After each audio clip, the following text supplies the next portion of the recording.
एक तरफ देश की संसद का मानसून सत्र शुरू होगा, तो दूसरी तरफ दिल्ली का जंतर मंतर विभिन्न राजनीतिक दलों और संगठनों के प्रदर्शनों का केंद्र पूरी तरीके से बन चुका है। सवाल यह है कि क्या इस दिन असली लड़ाई संसद के भीतर होगी या संसद के बाहर? नहीं, अलग अलग मुद्दे हैं, लेकिन मंच एक है और दिल्ली का जंतर मंतर इस बार मुख्य केंद्र बनने जा रहा है। ऐसे में संसद के भीतर तीखी बहस और संसद के बाहर विरोध प्रदर्शन दोनों समांतर रूप से देखने को मिलेंगे और देश की राजनीति की दिशा तय करते हुए दिखाई देंगे। और क्या दिल्ली एक बार फिर से राष्ट्रीय राजनीति का सबसे बड़ा केंद्र बन जाएगा? आज की चर्चा में हम इन्हीं सवालों का विश्लेषण करेंगे, जवाब लेंगे। आज विपक्षी दलों की तरफ से आरोप तब लगे जब सोनम वांगचुक यहां से 20 दिन की भूख हड़ताल के बाद सरकार की तरफ से या हाईकोर्ट के आदेश पर दिल्ली पुलिस की तरफ से उन्हें हटाया गया, लेकिन एक और हड़ताल शुरू हुई है और अगले 48 घंटों में और भी हड़ताल या प्रदर्शन होने जा रहे हैं। इस पर जरा चर्चा करेंगे। हमारे साथ 4 खास मेहमान ज्वाइन किए हुए हैं। डॉक्टर अभिषेक अलावत जी हमें ज्वाइन कर रहे हैं, राजनीतिक विश्लेषक हैं। सर बहुत बहुत स्वागत, thank you so much join करने के लिए। डॉक्टर अभिषेक के अलावा राम गुप्ता जी हमारे साथ हैं, आम आदमी पार्टी के प्रवक्ता हैं, हमारे साथ ज्वाइन कर रहे हैं। आपका भी बहुत बहुत स्वागत, thank you so much. Ratna Pandey ji हमारे साथ हैं, कांग्रेस प्रवक्ता, बहुत बहुत धन्यवाद, बहुत बहुत स्वागत, थैंक यू आपका भी। डॉक्टर आशीष हांडा जी हमें ज्वाइन कर रहे हैं भारतीय जनता पार्टी से। सर बहुत बहुत स्वागत आपका, थैंक यू सो मच।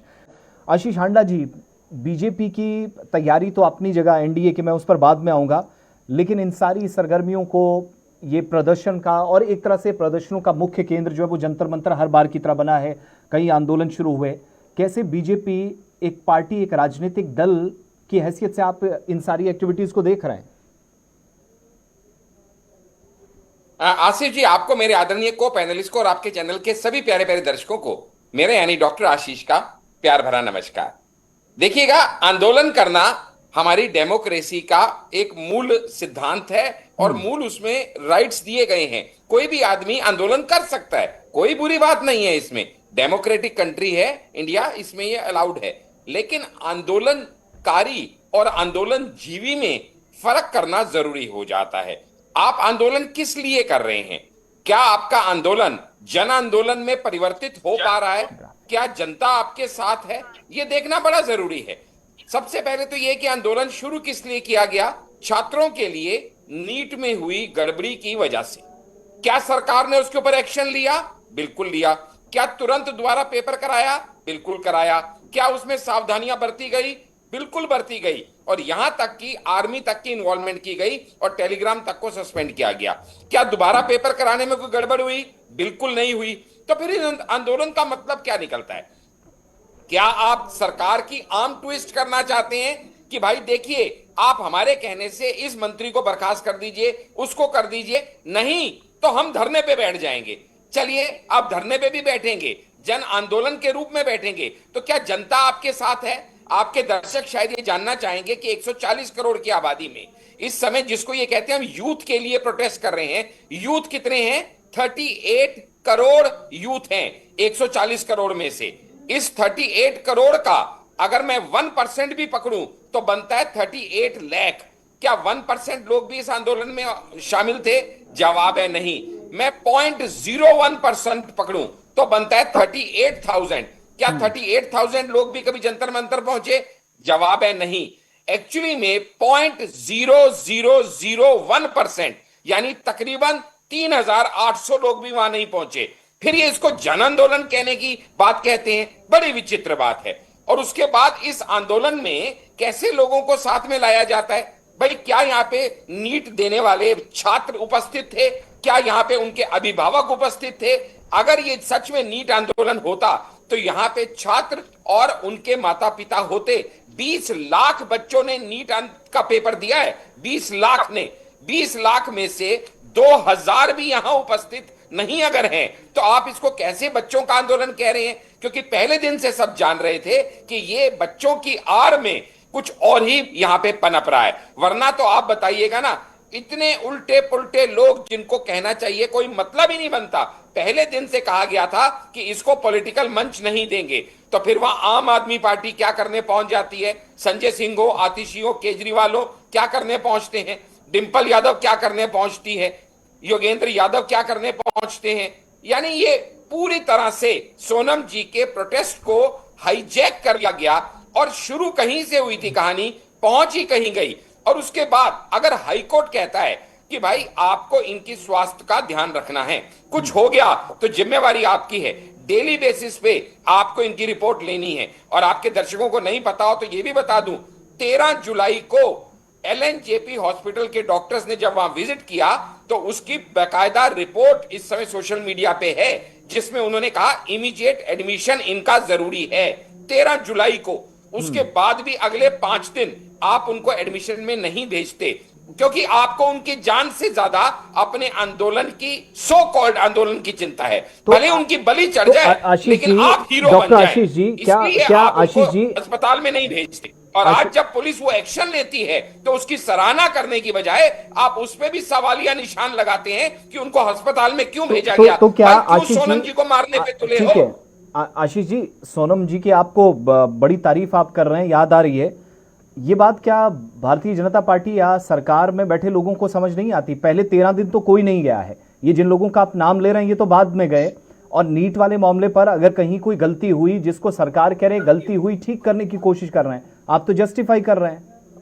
अब कोई मांग भी ना करे। बिल्कुल नहीं, हमने किसी ने जस्टिफाई नहीं किया। हमने कहा जो गलती हुई उसको इमीडिएट रिमीडियल एक्शन लेके करेक्ट किया गया और जल्दी ही दोबारा नीट का पेपर करा के छात्रों के भविष्य से खिलवाड़ ना हो, उनका साल बर्बाद ना हो, इसलिए इमीडिएट दोबारा पेपर जल्दी से जल्दी करवा के प्रदर्शन और ये से सुनिश्चित किया गया क्या कि इस बार प्रदर्शन पेपर में कोई गड़बड़ ना हो। डॉक्टर आशीष जी, प्रदर्शन से प्रॉब्लम इसलिए है कि ये नीट वाले मसले पर सिर्फ प्रदर्शन नहीं बल्कि विपक्ष के नेता जा रहे हैं, इसलिए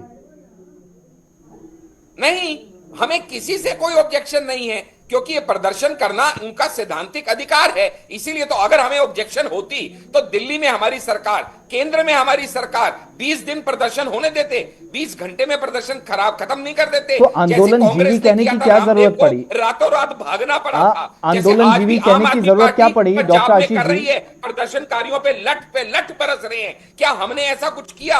हमने बिल्कुल ऐसा कुछ नहीं किया, क्योंकि हम सिद्धांतों पे चलने वाली पार्टी हैं।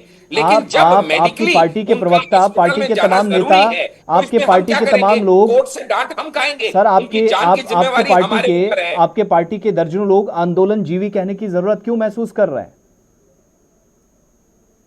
क्योंकि आंदोलन जीवी क्यों है, मैंने अभी आपको बताया ना। आंदोलन आप बताइएगा ना, फार्मर प्रोटेस्ट हो, वक्फ के खिलाफ प्रोटेस्ट हो, या ट्रिपल तलाक के खिलाफ हो, या कोई भी शाहीन बाग का प्रोटेस्ट हो, लोग आपको वही दिखते हैं। ये हर बार सेम लोग कैसे दिख जाएंगे? अच्छा, आप बताइएगा ना। जो प्रोटेस्ट ठीक नीट के बच्चों के लिए किया जा रहा है, वहां पे सीता के पति और नीता के पति का जिक्र क्यों होना चाहिए? हिंदू धर्म गुरुओं का क्यों वहां पे नाम लिया जाना चाहिए? आपकी इस बात से मैं सहमत हूं, आपकी इस बात से मैं सहमत हूं। उल्टे सीधे शब्द बोले गए और बहुत सारे लोगों ने बोले, जिससे मैं बताऊंगा कि पूरा का पूरा प्रोटेस्ट ही हाईजैक हो गया। और ये प्रोटेस्ट वो था ही नहीं जिससे शुरू हुआ था। अभी प्रोटेस्ट और भी होने, हम उस तरफ भी जाएंगे। अब शब्दों का उपयोग हुआ बहुत ज्यादा। मैं आपसे होते रहे ना, प्रोटेस्ट करना तो जन्मसिद्ध अधिकार है। नहीं, मैं आपकी बात से सहमत हूं। अभी तो आपको अच्छा लग रहा होगा ना भाई साहब, अभी जब पर्सनली अटैक कर रही हैं तो अभी आपको अच्छा लग रहा होगा आसिफ जी। अभी आपको ऑब्जेक्शनेबल वर्ड्स नहीं लग रहे होंगे। मुद्दे की बात की बजाय पर्सनल अटैक करेंगी तो फिर मुश्किल हो जाएगी डिबेट में। उनको जरा बात कंप्लीट करने दे। मैं भी नहीं, पर्सनल अटैक क्यों करने दूंगा मैं सर? की कोई इजाजत नहीं। पढ़ लिख के मैं आऊंगा, मुझसे ज्यादा पढ़ी लिखी है ये। किसी को इजाजत नहीं है। रत्ना जी चली गई, तो आपको इंटरवीन करना चाहिए ना। नहीं, मैं इंटरवीन करूंगा, अभी बात तो कंप्लीट करने दे।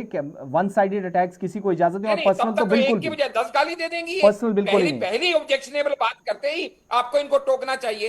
ये क्या तरीका है बात करने का कि पढ़ लिख के आए डॉक्टर हांडा, आप मुझे पढ़ाएंगी? को अस्पताल ले जाना तो सिर्फ स्वास्थ्य का बहाना है। झूठ मत बोलिए। आप नेशनल टीवी पे बैठ के कह रहे हैं सोनम जी को मारपीट करके ले जाया गया। बीच में नहीं बोला मैं। कितने वीडियो हैं मिस्टर हांडा, अभी तो सच बोलो यार, अभी तो फॉर अ चेंज सच बोलो। अरे भाई, सरकारी गुंडागर्दी मैं मानता हूँ। अरे नेशनल टीवी को छोड़ दो। अरे सरकारी गुंडागर्दी, जब पंजाब में तुम आंदोलनकारियों पे लाठीचार्ज करते हो, वो सरकारी गुंडागर्दी नहीं होती, वो पुलिस का दुरुपयोग नहीं होता। हाँ, जब तुम्हारे खिलाफ शीश महल में कोई रिपोर्टर ना भारत टाइम का रिपोर्ट लिख देता है तो तुम आधी रात को उस रिपोर्टर को गायब करवा देते हो, रस्ते से उठवा लेते हो। बीजेपी के नेता आप रस्ते से उठवा लेते हो, वो गुंडागर्दी नहीं होती। ओके, ठीक है। से देखिएगा आसिफ भाई, बहुत सीधी सी बात है कि यहां पे मैंने पहले ही कहा कि आंदोलन करना किसी का भी जन्मसिद्ध अधिकार है, क्योंकि हम लोकतंत्र में रहते हैं, लेकिन हर आंदोलन की एक मर्यादा होनी चाहिए। अब आप बात बताइएगा, यहां पे हम पे आरोप कौन लगा रहा है? आम आदमी पार्टी, जो कि खुद आंदोलन से जन्मी पार्टी, दूसरे आंदोलनकारियों पे लठ बरसा रही है पंजाब में, वो हम पे आरोप लगा रही है। हमें कह रहे हैं हमने अत्याचार किया, हमने लुकते छुपते उनको गायब करा दिया। भाई अगर ऐसा ही करना होता तो दिल्ली पुलिस हमारे हाथ में है, हम रात को 2 बजे भी उनको उठवा सकते थे, हमें सुबह 7-8 बजे का इंतजार करने की क्या जरूरत थी अगर ऐसी हमारी कोई मंशा होती। लेकिन ऐसी नहीं है। लेकिन यहां पे इंपॉर्टेंट क्या है? आम आदमी पार्टी मेरे लिए इंपॉर्टेंट नहीं है, मेरे लिए इंपॉर्टेंट सोनम वांगचुक और उनका ये प्रदर्शन है। तो मैं पहले भी कह चुका और हमारे आदरणीय अभिषेक जी ने भी कहा, सोनम जी के ऊपर ये नहीं है कि हम कोई लांछन लगा रहे हैं। यूपीए सरकार 2007 में यूपीए सरकार ने सोनम जी के ऊपर क्या इल्जाम लगाए थे? Misappropriation of FCRA foreign fund, illegally occupying 200 canals of land, anti national conversation with China and Pakistan and de establishing harmony in Ladakh. ये कांग्रेस पार्टी के इल्जाम है 2007 के।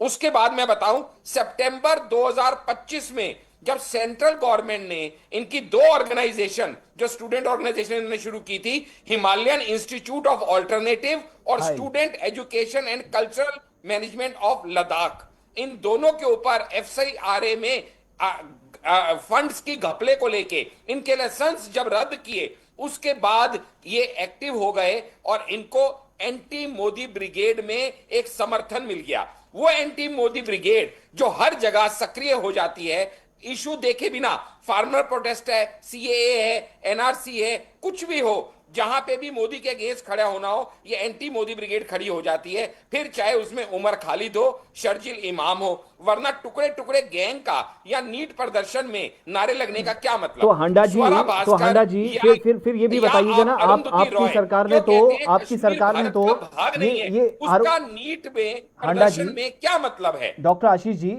अब अगर आपकी सरकार ने नेशनल सिक्योरिटी एक्ट भी उन पर लगाया, 3-4 महीने के भीतर ही वापस लेकर आते हैं, इतने आरोप हैं उन पर, उनकी एजेंसी पर, देश विरोधी ताकतों के साथ मिले, तो फिर तो अंदर ही रखते।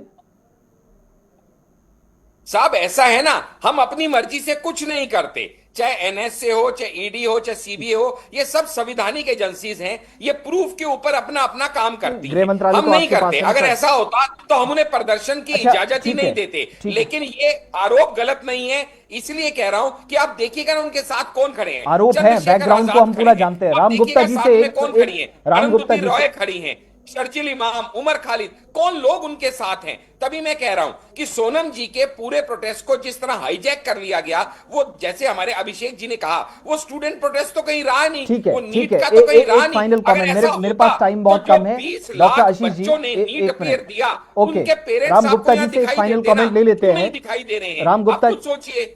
बहुत बहुत धन्यवाद आप सबका, बहुत बहुत धन्यवाद राम गुप्ता जी, डॉक्टर आशीष हांडा जी, और हमारे साथ रत्ना पांडे जी भी थोड़ी देर ज्वाइन की थी। आपका भी बहुत धन्यवाद। Doctor Abhishek Alawat ji, thank you so much, बहुत बहुत धन्यवाद।